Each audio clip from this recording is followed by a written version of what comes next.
On today's episode. And you'd be trembling there on the crest of the wave, fearing that the ship was going to break in half, when down you'd go again, down into the depths. Oh, there were many times we thought we'd be swallowed up for sure. When I was a boy, we used to have to walk 8 miles to the school in the pouring snow, barefooted, uphill both ways. All kinds of tales. From all kinds of tellers. Here on The Appleseed. It's time for The Appleseed. In each episode of the show, we bring you a couple of stories from a couple of favorite storytellers. And the stories will entertain you, they'll inspire you, they'll get you thinking, and they may even help your family tell your own stories. We hope so. I'm Sam Bain. We have a couple of stories for you today about endurance. Our first performance is from Nebraska storyteller Pippa White, who's known for her extensive research in order to craft vivid historical stories for audiences across the country. If you've ever watched Pippa perform live, you'll know she brings hats with her to differentiate between the characters in her stories. She switches from hat to hat as she switches from character to character. Of course, you won't see any of her hats in this performance, but you'll hear her move from accent to characterize the different people who sailed to Ellis Island, many of them over 100 years ago, in their hopes to immigrate to the United States. Her performance begins and ends with an image of the Statue of Liberty, including a reference to the great Emma Lazarus poem, "Give me your tired, your poor," etc., etc., the poem that we associate with the Statue of Liberty, one of the iconic symbols of New York City and indeed of America. Have you ever gotten sick on a long journey? Well, this story might be for you. Have you an immigrant story in your family? This may be a story for you. Have you ever wondered about the history of our country, how we came to be the way we are in the place we live? Then this is a story for you. Here's Pippa White with On the Way to Ellis Island, recorded live in the Appleseed studio.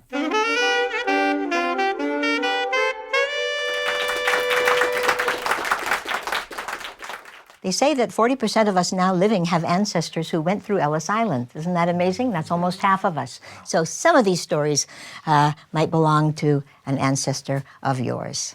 So this is what it was like to cross the Atlantic 100 years ago or so. But I'm starting with a poem, one that you'll recognize.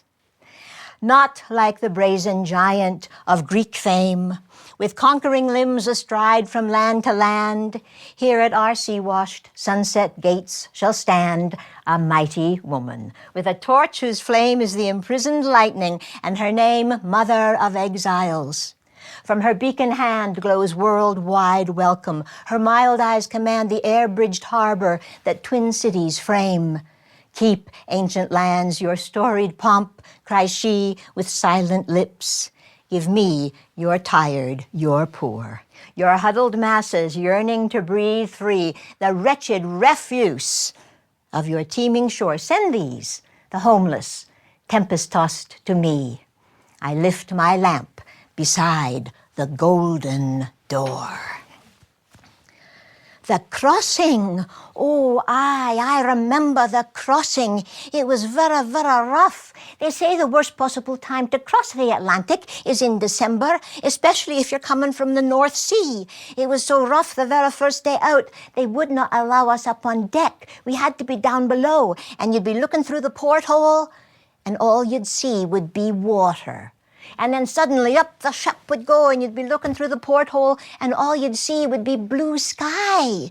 And you'd be trembling there on the crest of the wave, fearing that the ship was going to break in half, when down you'd go again, down into the depths. Oh, there were many times we thought we'd be swallowed up for sure.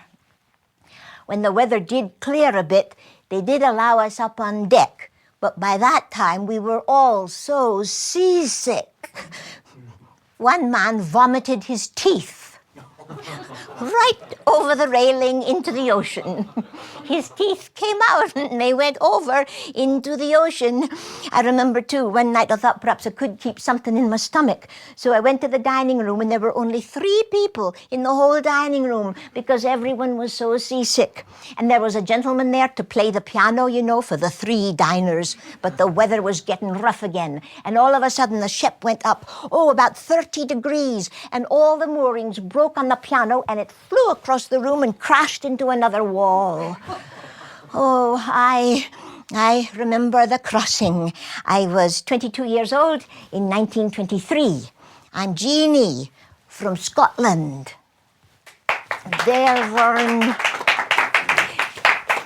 And Jeannie thanks you.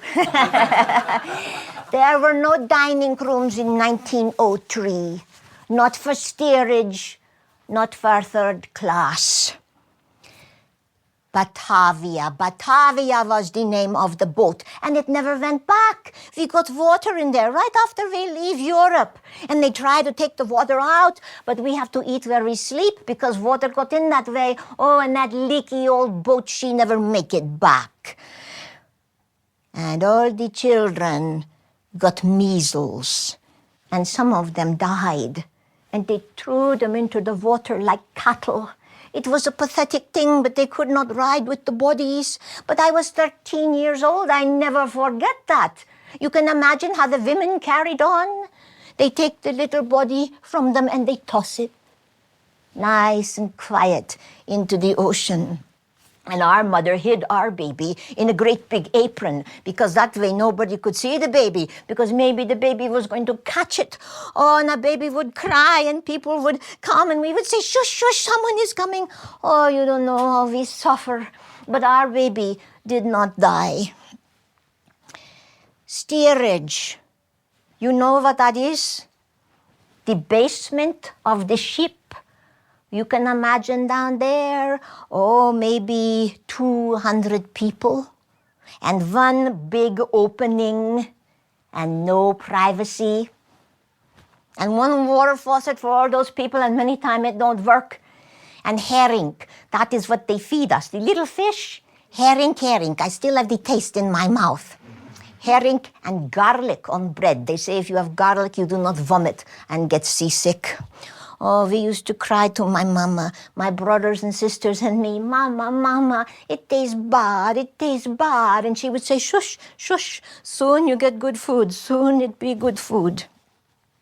This is how it was in 1903 for Fanny from Russia on Batavia. I too traveled 3rd class before dining rooms. I was little boy. The first night out, my mama and me, we got adjoining berth. Well, sometime in the night, some crew member come by and he lifted me out of my berth and he put me in another berth with a youngster my age, and the berth I vacate, he give to another lady because apparently the ship, she is overbooked. Well, sometime later in the night, my mama, she wake up. You know, I guess always to check on me. Finding I am not there, she started shouting and talking in Italian as loud as she could. She makes such a fuss, the crew member have to come back to see what is the matter. And she tried to explain why the transfer, where I had been taken ill, what happened to me. So he lead her to the place where I am berthed with this other youngster, and she taken me in her arms. And she taken me back to her berth, where I sleep every night all the way to New York. When the weather was permittable, the women folk would go up on the deck to wash their hair many times. And my mama does it too. And I gotta ask her one day, why you gotta wash your hair every day? She telling me, if the inspectors at Ellis Island find even one louse in the hair, you're going to be sent back. Luigi from Italy, crossing 1909. When I was immigrating to United States, I was pregnant 8 months. It was the law at that time that a woman could emigrate no more than 5 months pregnant. But I was very thin, and I thought to myself, this baby has to be born in United States. So I traveled the 400 miles to Prague, and the American doctor there, he does not speak Czech, but the nurse spoke Czech, and she told me he wants you to go back home. He said, you are more than 5 months. But I keep saying, no, 5 months, 5 months. So they send me to the highest clinic in Prague. Oh, I got so worried, I thought I was going to slip and say 8 months. But I keep saying 5 months, 5 months. They send me back to the American doctor. The nurse say, he still don't want to send you. He say you are more than 5 months. But the doctors at the clinic okayed it, so he was shut up. I don't know, I must have been a pretty good liar. Or maybe they just felt sorry for me. But it was a foolish thing to do. I would never advise anyone to do what I did. On that boat, oh Lord, was I sick. I did not eat for 10 days. I did not move for 10 days. I just moaned for 10 days. There was a steward who used to come in and wipe the perspiration from my face, my neck, my arms. Many times I tell my son, you were almost born on that boat. It was a foolish thing to do. But I wanted my baby born in United States. Vera from Czechoslovakia, crossed in 1928, age 25. The smaller the ship, the more active the motion of the ship when the waves are very large. I was very lucky, perhaps because I was born along the river Elbe, not far from the seashore. I was on small boats many times as a kid. It did not bother me. But many of the other passengers were desperately ill during this voyage. But that was not the bad thing. The bad thing was one fine day the captain announced that the steering mechanism was completely out of control and he could no longer steer the ship by means of the automatic controls from his bridge. He needs to use the old-fashioned wheel that operates the rudder by hand. Well, this is in a tremendous storm where the sailors, 3 or 4 of them, must be lashed to the wheel. And in this way, by means of several megaphones, they relay the message from the bridge to the stern. And in this way, they steer the ship for 4 days, because we are 4 days late getting to New York, simply because of being like a cork on the ocean for so long. Well, this is the kind of thing a young immigrant looks back on as a certain amount of fun. In retrospect. Hans, crossed in 1924, age 19. My brother and I didn't get seasick. Oh, the weather was perfectly terrible. The waves were 30 feet high, but we never got seasick. We used to go up onto the captain's deck, to see what markings the captain had put on the board, how far we were from New York, what direction we were going, that sort of thing. And one day we got up there, no markings on the board. Next day we got up there, no markings on the board. We were 5 days in one spot. Oh, the ship was moving. It was moving all over the place. But we couldn't go forward. The weather was so bad, we couldn't get out of this one spot. Well, there was a steward there who had taken a liking to us, my brother and I, because we were young, in our teens. And he came to us all solemn one day, said the ship was taken on water. He'd never seen a storm like this in all his days, and he honestly felt we were going down. And he suggested we go to our room and pack our things. But we said, why should we pack our things if we're going to die? Might as well let the fish have it. We took such a different attitude toward the whole thing, such a cheerful attitude. I think it was because we'd been through such hell in our own country. We'd been starving, that I think nothing seemed to matter. I think that happens to a person. You go through a certain time in your life. After that, nothing seems to matter. Everything you meet in a graceful way. So we said, we shall dance. And so we danced. drove the other passengers a bit crazy to see how well we were doing. I mean, we'd be down in the dining room eating like pigs while they were all as sick as dogs. But there again, I think it was because we'd been starving. But it was the same with my brother. Sick? Pfft, no. Well, anyway, they SOS'd to New York to send us a ship to get us out of this mess. And they did.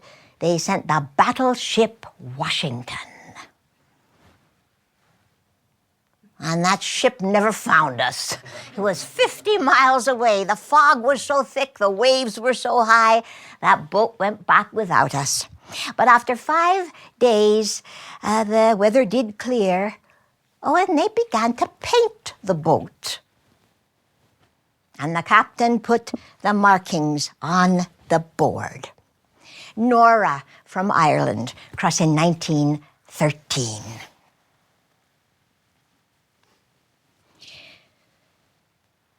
We arrived in New York Harbor late at night, and it was so beautiful with all the electric lights, and you could see the New Jersey shore. But they would not allow us to go to the pier because you had to have a little escort boat take you to the pier, and the escort boats did not work after 6 o'clock, so we had to stay on board the ship and sleep that night in New York Harbor. Well, the next morning, everyone got up very, very early. Oh, at 4 o'clock or 5, we all got up and went up on deck to wait for the little escort boat. And while we were waiting, the sun began to come up. And what did we see but the Statue of Liberty? And she was so beautiful in the early morning light. The whole boat was crying. The whole boat was leaning toward her, for we were all along one side, and the captain was there saying, "Please, ladies and gentlemen, will you move to the center of the ship? You'll still see everything." But no one would move. She was so beautiful, with the green water and the sun coming up. The whole boat was crying. Well, at 6 o'clock, the little escort boat did come and take us to the pier. But of course, only the Americans could get off. The rest of us had to wait, for the ferry boat to take us to Ellis Island.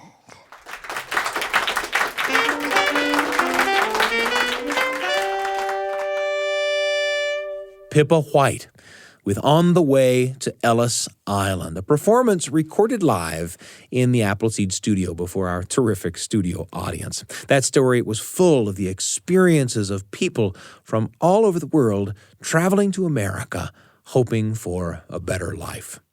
Pippa's story is about the things people endured as they came to America. Those are stories of a very big kind of endurance. And it may seem a little unusual, but hearing them brought to my mind thoughts of a very small kind of endurance, minuscule even, in comparison with enduring the treacherous journey to Ellis Island. But here it is. For years and years, my wife and daughter have directed a summer Shakespeare company for very young actors. Imagine kids, some of them as young as 5 or 6, performing Hamlet or The Tempest. And that's kind of what summers are like at my house. I get pressed into service as the sound guy and also the prompter. When a kid forgets a line and stalls, I say the first few words of the line clearly from the booth, and almost all the time the kid finds his or her place and moves forward on his or her own. People are pretty forgiving in this community, and the truth is that most of the little actors have a pretty good handle on their lines. But then there was this one kid, tiny little guy, playing Oberon, Lord of the Fairies, in a production of A Midsummer Night's Dream. Hefty role, and in the middle of the first performance of the show, he forgets a line. Well, I read it out to him, and he delivers it. But it's just the beginning. He has forgotten the next line, and the next. In fact, as it turns out, he has completely blanked on the whole third and fourth acts. And there we are. No matter how patient the audience, it's a painful word-by-word slog through the last half hour of the play. Oberon sweating, fighting for a word or two, and then looking imploringly at the sound booth. And me, as gently as I can, giving him the next few words over and over again. endurance. It was a long night at the beginning of what promised to be a long run. But you know what? That kid showed up on night 2 and delivered every line, clearly and confidently, all on his own. I had thought opening night had broken him for good. But it didn't. He triumphed. And I'll remember all of that for a long time, I think. I know that's a tiny little story, especially when compared with the big endurance of people coming to Ellis Island. But for the kid playing Oberon, enduring that difficult opening night, leaning on the sound guy as his gentle ally, setting himself to work toward succeeding on the second night, well, that was for a brief window anyway, his whole world. He'll remember it too, I think. I hope. There are gifts in the memories we take from the things we endure, and endure well. I bet some stories sprang to mind for you from your own life or the life of someone you know. Stories have this wonderful way of sprouting and growing as the stories bring up thoughts that grow into conversations. Stories are like seeds in that way. Maybe that's why we call the show The Apple Seed. Coming up, another performance about strength and bravery and endurance from Josh Goforth. I'm Sam Payne.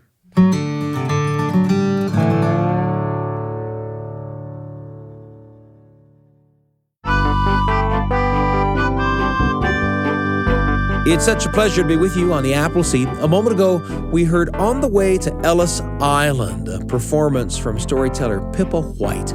And we got another performance here that includes an Appalachian ballad written by the North Carolina singer-songwriter and banjo player Olabelle Reed.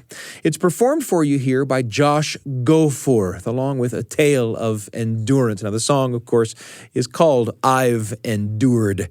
Recorded live in the Appleseed studio. Happy to bring it to you on today's episode of the Appleseed. Here's Josh.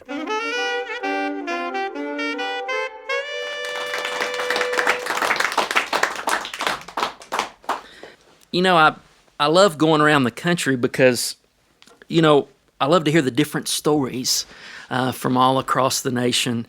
And there seems to be one story that is found in a lot of the parts of the United States, and it starts like this. When I was a boy, we used to have to walk 8 miles to the school in the pouring snow, barefooted, uphill both ways. And I always heard that when I was a kid. There's this old feller over there on Big Pine, Plumer Gosnell used to say that all the time. And it always had those elements, walk to school 8 miles in the snow, barefooted, uphill both ways. I went to Plumer's wife and I said, he told me that y'all had to walk to school 8 miles in the pouring snow, barefoot, uphill both ways. Is that really true? And she said, oh, he's a lying white. Goodness gracious, he's crazier than loon. One year, Daddy bought us shoes, as if the rest of it was true.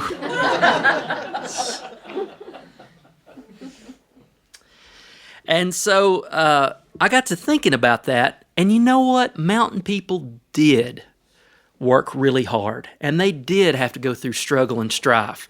You got to think about the people in Western North Carolina. These are folks that came across the big pond. They landed in Pennsylvania. They made their way all the way down the Great Wagon Road along the Appalachian Mountains.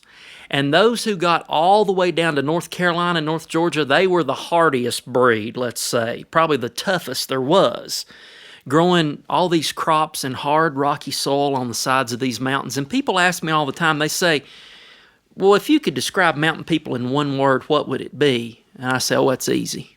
Stubborn. Stubborn like my papa, who you couldn't tell him nothing. As my grandmother say, honey, you just got to let him do. He's going to do anyway, so you might as well just let him. Or stubborn in that I feel like you could have taken my granddad and put him anywhere in the world, and he was strong and stubborn enough to he would have found a way to survive. I look at people like my grandmother, one of the strongest people I know. And I bet you know somebody like this, somebody in your family that's the glue that holds everybody together. Somebody that when you're having a bad day, you know you can call them and immediately you feel better. somebody that's positive all the time. I never heard my grandmother say one negative word about anyone. And she's been through, both of her parents having long-term illnesses, seeing one of her brothers die tragically in an automobile accident, her first husband, my grandfather, passing away from a long-term illness, her second husband taking care of him and passing away from a long-term illness. And I say, Granny, how in the world do you keep going? And she said, well, honey, you just got to get up every single day and let your light shine. She said, you got to be happy. She said, and help people where you can. She said, that's what I try to do. She certainly has endured. And with that stubbornness comes a sense of endurance. And that's what this song is about from the great songwriter Ola Belle Reed. It's called I've Endured. And every time I hear it, I think of my grandmother.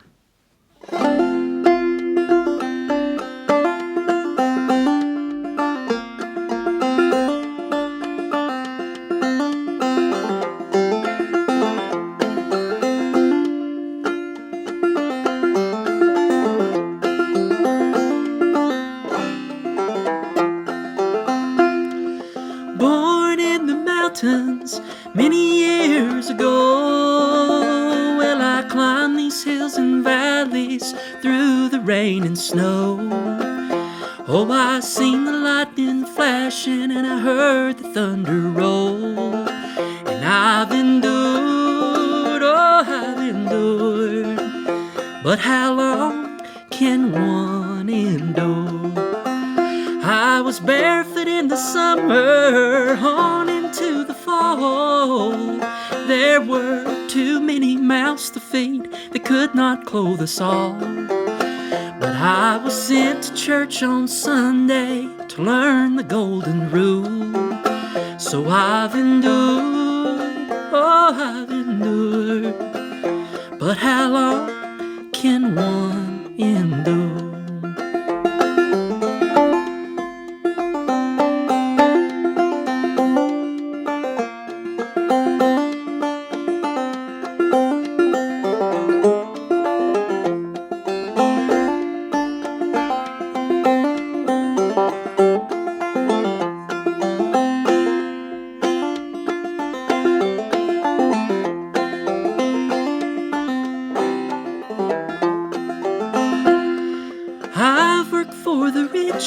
And I've lived with the poor. Oh, and I've seen many heartaches, and I've seen many more. And I've lived love and sorrow, been through success's door. But I've endured, yes, I've endured. But how long can one endure? 'Cause I was born in the mountains many years ago, when I climbed these hills and valleys, been through the rain and snow. And I've seen the lightning flashing and I heard the thunder roll. So I've endured, yes, I've endured. How long can one endure? Oh, I've endured, yes, I've endured. But how long can one endure?